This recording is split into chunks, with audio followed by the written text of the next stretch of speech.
Good morning, children. Today we are going to learn a square and squares. Okay. What is a square? When a number is multiplied by itself. जब किसी number को खुद उसी number से multiply करते हैं तो जो हम लोग का प्रोडक्ट मिलता है वो क्या कहलाता है? स्क्वायर कहलाता है. It is called square of the number. For example जैसे 9 है, 3 और 3 दो बार 3 को मल्टीप्लाई किया हम लोग तो क्या है? 9. तो जो 9 है क्या कहलाएगा? Square of 3. ठीक है. जैसे 4 इंटू 4 करें, 4 इंटू 4 कितना आएगा? 16. तो 16 क्या हो जाएगा? स्क्वायर हो जाएगा 4 का. ठीक है. 4 का स्क्वायर क्या कहलाएगा? 16. मीन्स इसको ऐसे भी लिख सकते हैं 4 स्क्वायर इक्वल्स टू 16.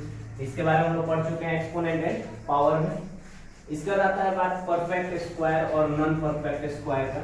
तो सबसे पहले देख लेते हैं हम लोग परफेक्ट स्क्वायर कैसे करते हैं. A natural number said to be perfect square if its factors are expressed as pair of equal natural numbers. इसका ना फैक्टर किसी भी नंबर का हम लोग प्राइम फैक्टराइजेशन करते हैं तो उसका जो फैक्टर आता है, प्राइम फैक्टराइजेशन में फैक्टर जो आता है, अगर उसको हम लोग पेयर में लिख पाते हैं तो वो क्या कहलाएगा? Perfect square. कैसे होगा? जैसे देखो 196 है तो 196 को हम लोग क्या करते हैं? इसका प्राइम फैक्टराइजेशन करते हैं. ठीक है. तो 2 से डिवाइड करें कितना है? 2 9 जा 18, 2 8 जा 16, फिर 2 से करेंगे 2 4 जा 8, 2 9 जा 18, फिर 7 से करेंगे 7 7 जा 49. तो इसका जो प्राइम फैक्टराइजेशन हम लोग जो किए इसको देखो पेयर में लिखते हैं 2 इंटू 2 इंटू 7 इंटू 7. तो देखो यह एक पेयर बन जाएगा 2 का और एक पेयर बन रहा है 7 का. कोई भी नॉन पेयर वाला नंबर नहीं बच रहा है. मींस यह 196 जो है क्या है? परफेक्ट स्क्वायर है.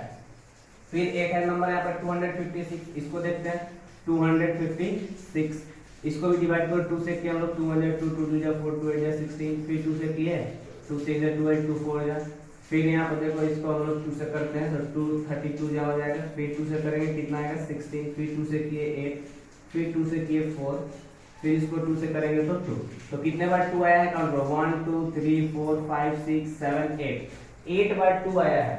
यानी अगर इसको हम ऐसे लिखे 2 into 2 into 2 into 2 into 2 into 2 कितना होगा? 3 3 6 7 और 8. तो एक पेयर, दो पेयर, 3 पेयर और 4 पेयर. तो 4 पेयर इसका बन गया. यानी यह भी क्या है? Perfect square. तो दोनों का दोनों क्या हो गया? Perfect square. अगर किसी में यहाँ पर जैसे कि क्या हुआ, अगर यहाँ पे एक ही 7 2 आया होता तो 1 2 का क्या होता? 1 2 का पेयर नहीं बनता तो यह क्या होता है? नॉन परफेक्ट स्क्वायर रहता. लेकिन यहाँ पर क्या है? पेयर बन रहा है सबका, इसलिए क्या है? Perfect square. अब परफेक्ट स्क्वायर के बाद हम देखते हैं कुछ प्रॉपर्टीज इसका है परफेक्ट स्क्वायर का, कि परफेक्ट स्क्वायर में क्या क्या प्रॉपर्टीज इसमें शामिल है. देखो फर्स्ट यहाँ पे है प्रॉपर्टीज ऑफ परफेक्ट स्क्वायर्स में. Square of an even number is even. देखो कोई भी इवन नंबर है, जैसे देखो 14 है, 14 का स्क्वायर करने कितना आएगा? 196. तो यह इवन नंबर है तो इसका स्क्वायर भी क्या है? Even number. कोई भी इवन नंबर लेंगे जैसे 2 का स्क्वायर कितना आता है? 4 आता है. तो 2 भी इवन है और 4 भी इवन है. वैसे ही square of an odd number is odd. जैसे देखो 7 का स्क्वायर करना कितना आएगा? 49. तो 49 भी ऑड है और 7 भी क्या है? ऑड है. तो अगर ऑड नंबर का स्क्वायर करेंगे तो ऑड आएगा और इवन नंबर का स्क्वायर करेंगे तो इवन आएगा. नेक्स्ट है क्वेश्चन नंबर नेक्स्ट है 3 नंबर इसका properties. A number having odd number of zeros. A number having odd number of zeros. अगर एक नंबर में लास्ट में ऑड नंबर में जीरो है, ऑड नंबर में जीरो करने का मतलब जैसे मान लो यहाँ पर लिखते हैं 1000 12,000 लिखा है. ठीक है. 12,000 तो लास्ट में कितना जीरो है? 3 जीरो है. तो 3 जीरो है तो 3 क्या होता है? ऑड होता है. तो ऑड नंबर ऑफ जीरो है तो यह परफेक्ट स्क्वायर नहीं होगा. जैसे मान लो 120 लिखे तो 1 आया तो एक जीरो है तो एक क्या ऑड में आ गया तो यह भी क्या होगा? परफेक्ट स्क्वायर नहीं होगा. तो लास्ट में किसी भी नंबर के लास्ट में अगर जीरो का संख्या 1 3 5 7 9 ऐसे हो, ऑड नंबर में हो, तो वह परफेक्ट स्क्वायर कभी भी नहीं होगा. नेक्स्ट है ए नंबर हैविंग इवन नंबर. तो मतलब माइंड में आएगा नहीं बात कि जैसे कि अगर लास्ट में ऑड नंबर ऑफ जीरो है तो यह परफेक्ट स्क्वायर नहीं होगा. तो अगर इवन नंबर होगा तो परफेक्ट स्क्वायर होना चाहिए, लेकिन हमेशा ऐसा नहीं होगा. जैसे देखो अगर मान लो हम लिख दे 2 और 00 तो 200 जो लिखे तो 200 परफेक्ट स्क्वायर नहीं है. 200 परफेक्ट स्क्वायर नहीं है. लेकिन लास्ट में क्या है, इवन नंबर ऑफ जीरो है, लेकिन फिर भी यह क्या है, परफेक्ट स्क्वायर नहीं है। लेकिन 400 लिखे तो 400 क्या है, परफेक्ट स्क्वायर है, क्योंकि 20 into 20 400 ये परफेक्ट स्क्वायर आएगा, आप लोग करके देख सकते हो। तो परफेक्ट स्क्वायर है, तो लास्ट में 2 जीरो है, तो यह परफेक्ट स्क्वायर है और यह नहीं है। तो it is not necessary that all the numbers having the even number of zero will be a perfect square, ठीक है। तो कोई भी ऐसा यह जरूरी नहीं है कि हमेशा जो भी नंबर आएगा अगर लास्ट में इवन नंबर ऑफ जीरो है तो वह परफेक्ट स्क्वायर होगा, ठीक है। नेक्स्ट इसका प्रॉपर्टीज है, ए नंबर हैविंग 2, 3, 7 और 8 at its ones place can never be A perfect square. किसी भी नंबर के लास्ट में 2 आ जाए, 3 आ जाए, 7 आ जाए या 8 आ जाए तो वो परफेक्ट स्क्वायर नहीं होगा। याद रखने के लिए है 2, 3, 7 और 8 आएगा तो परफेक्ट स्क्वायर नहीं होगा। क्यों नहीं होगा, तो यहाँ पर जैसे इस 1 का स्क्वायर करेंगे तो 1 का स्क्वायर कितना आएगा 1, 2 का स्क्वायर करेंगे कितना आएगा 4, 3 का स्क्वायर करेंगे तो 9, 4 का स्क्वायर करेंगे तो 16 आएगा, ठीक है। 5 का स्क्वायर करेंगे 25 आएगा, 6 का स्क्वायर करेंगे 36 आएगा, 7 का स्क्वायर करेंगे 49 आएगा, 8 का करेंगे 64 आएगा, 9 का करेंगे 81 और 0 करेंगे तो 0। तो यहाँ से हम लोग को कुछ मिल रहा है, नंबर ऑफ वंस डिजिट। अब जैसे देखो यह जितना भी स्क्वायर वाला नंबर आया है कहीं भी 2, 3, 7, 8 आया है, नहीं आया है। 2, 3, 7, 8 कहीं भी नहीं आया। यह जो नंबर दिया 2, 3, 7 और 8 इसमें कहीं भी नहीं आया है। तो इसमें कहीं भी नहीं आया है, तो कभी भी किसी भी नंबर का हम लोग स्क्वायर करेंगे तो उसके वंस प्लेस पे 2, 3, 7 और 8 नहीं आएगा। जैसे देखो यहाँ पर हम लोग लिखते हैं 12 का स्क्वायर, 12 का स्क्वायर कितना होता है 144, लास्ट में कितना आया 4 आया। यहाँ पे ये जो नंबर दिया इसका वंस प्लेस 2 है, तो इसका आंसर में जो स्क्वायर इसका आ रहा है उसका वंस प्लेस का है 4 है। तो वही लिखा हुआ है यहाँ पे number ones place digit, means जो नंबर दिया हुआ है उसके वंस प्लेस पे अगर 1 है तो उसके स्क्वायर करने के बाद जो वैल्यू आएगा उसके भी वंस प्लेस पे क्या आएगा 1 आएगा। जैसे 11 है, 11 का स्क्वायर करेंगे कितना आएगा 121, लास्ट में कितना आया 1, तो वंस प्लेस पे 1, इसके भी वंस प्लेस पे 1 है।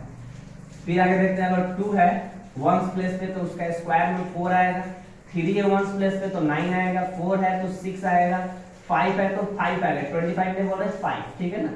6 अगर होगा वंस प्लेस पे तो 6 आएगा, 7 होगा तो 9 आएगा, 8 होगा तो 4 आएगा और 9 होगा तो 1 आएगा और 0 होगा तो 0 आएगा। तो इसको याद करने के लिए एक चीज देख लो, देखो 1, 4, 9, 6 है, ठीक है, और 5, फिर नीचे देखो 1, 4, 9, 6 और 5।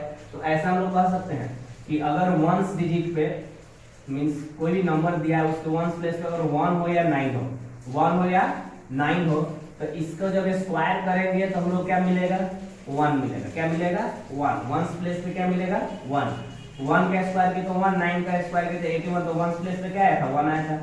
फिर 2 और 8 को देखो, 2 का स्क्वायर किया तो भी 4 और 8 का स्क्वायर करेंगे तो भी क्या मिलेगा 4, तो 2 और 8 में क्या मिलेगा हम लोग को 4 मिलेगा। फिर 3 और 7, 3 में 9 और 7 में भी 9, तो 3 और 7 को जब स्क्वायर होगा तो वंस डिजिट पे क्या आएगा 9, और बच गया यह 4 और 6, तो 4 और 6 को जब हम स्क्वायर करेंगे तो कितना आएगा 6 आएगा वंस प्लेस पे, और जब 5 होगा तो ओनली 5, तो जब भी इसका स्क्वायर करेंगे तो 5 मिलेगा, ठीक है, समझ में आया। चलो इसके बाद हम लोग आते हैं नेक्स्ट, इसका प्रॉपर्टी है 6 नंबर पे, a perfect square leaves a remainder 0 और 1 व्हेन डिवाइडेड बाय 3 और 4। कोई भी परफेक्ट स्क्वायर है, कोई भी परफेक्ट स्क्वायर हो, अगर हम उसको 3 से डिवाइड करें या 4 से तो उसमें रिमाइंडर 0 बचेगा या नहीं तो 1 बचेगा, ठीक है। नेक्स्ट है for every natural number n, किसी भी नेचुरल नंबर के लिए sum of first n odd number is n square. जैसे देखो बोला जाए कि आप बताइए इसका सम कितना आएगा, जैसे कि 1 + 3 + 5 + 7, इसका सम कितना आएगा, जोड़ना नहीं है, बिना जोड़े हुए बताना है। तो कैसे बताएंगे, without actual addition you have to tell the sum of this number. Suppose एक और भी ऐड कर देते हैं 9, तो ये सभी ऑड नंबर्स है, देखो 1, 3, 5, 7, 9 और सब कम लगातार है, मींस फर्स्ट 5 ऑड नंबर्स है, फर्स्ट 5 ऑड नंबर, कितना नंबर है 5 नंबर है, तो हम लोग क्या लिखेंगे 5 और इसका स्क्वायर, तो कितना हो जाएगा 25। ऐड करके देख लो 1 + 3 4, 4 + 5 9, 9 + 7 16, 16 + 9 25 आएगा। तो ऐसे हम लोग इसका यूज करते हैं, ठीक है। इसके जस्ट बाद है नेक्स्ट इसका प्रॉपर्टीज है, प्रॉपर्टीज नंबर 8 नंबर प्रॉपर्टीज देखो, the difference of squares of two consecutive number is equal to the sum of those numbers. जैसे कि कोई भी दो कंसेक्यूटिव नंबर है, कोई भी दो कंसेक्यूटिव नंबर लेते हैं हम लोग, जैसे कि कोई भी दो कंसेक्यूटिव नंबर लेते हैं, जैसे 16 स्क्वायर माइनस 15 स्क्वायर, ठीक है। इसका वैल्यू पूछ रहा है, तो इसको एक्चुअल इसका स्क्वायर करके सब्ट्रैक्ट नहीं करना है, डायरेक्ट इसका आंसर लिख सकते हैं हम लोग। क्या लिखेंगे? 16 प्लस 15 दैट मींस 31, ठीक है। जैसे आगे मान लो 179 का स्क्वायर माइनस 178 का स्क्वायर, इसका वैल्यू बताइए। तो क्या करना है? दोनों को ऐड कर देना है, 179 प्लस 178, दोनों को ऐड करो, 8 9 कितना हो गया? 17 1 178 87 15 5 1 1 2 2 1 3 357। अब बताओ 179 का स्क्वायर करेंगे, यानी 179 into 179 करेंगे, उसके बाद जो वैल्यू आएगा उसमें से 178 into 178 करके उसका वैल्यू निकालेंगे, तो बहुत ज्यादा लंबा हो जाएगा। और इस प्रॉपर्टीज के हेल्प से हम लोग बहुत इजीली इसको सॉल्व कर सकते हैं, ठीक है। यह कैसे हुआ या कहां से आता है, इसका फॉर्मूला भी है, जैसे कि ए स्क्वायर माइनस बी स्क्वायर का फॉर्मूला है ए प्लस बी इंटू ए माइनस बी होता है, ठीक है। तो 179 का स्क्वायर है माइनस 178 का स्क्वायर है, तो 179 178 ए की जगह पे 179 है और बी की जगह पे 178 है। तो इसको कैसे हम सॉल्व कर रहे हैं? देखो दोनों को ऐड करना है एक बार और दोनों को एक बार सब्ट्रैक्ट करना है, तो दोनों को ऐड करेंगे तो कितना लिखेंगे? 179 प्लस 178 इंटू 179 माइनस 178। तो इसमें से जब इसको माइनस करेंगे कितना आएगा? 1, और 1 से इसको मल्टीप्लाई करेंगे तो यही रहेगा ना। तो यही प्रॉपर्टीज है कि अगर किसी भी दो कंसेक्यूटिव नंबर्स को, किसी भी दो कंसेक्यूटिव नंबर का स्क्वायर को हम सब्ट्रैक्ट करते हैं, ठीक है, फर्स्ट वाला बड़ा हो सेकंड वाला छोटा हो, तो उन दो उसका वैल्यू जाता है, क्या आता है? उन दोनों नंबर का सम हो जाता है। नेक्स्ट इसका है, नेक्स्ट प्रॉपर्टीज है, अगर कोई भी नंबर 1 से बड़ा है, 1 से बड़ा है, तो जब उसका स्क्वायर करेंगे तो उसका स्क्वायर का जो वैल्यू आएगा वो भी 1 से बड़ा है। अगर कोई नंबर 1 से छोटा है, जैसे 0.5 है, 1 से छोटा है, तो 0.5 का स्क्वायर और 1 का स्क्वायर, तो 0.5 का स्क्वायर जो होगा वो छोटा होगा 1 के स्क्वायर से। तो देखो 0.25 है और ये 1 है, ये छोटा और ये बड़ा है। तो यह था properties of square and square roots, properties of perfect square. Next video में हम पढ़ेंगे इसका शॉर्टकट ट्रिक भी देखेंगे, कैसे हम लोग स्क्वायर रूट्स निकालते हैं, और जो प्रोसेस है प्राइम फैक्टराइजेशन मेथड से और फिर से लॉन्ग डिवीजन मेथड से, तो उसको भी पढ़ेंगे, ठीक है। तो आज के लिए इतना ही, थैंक यू।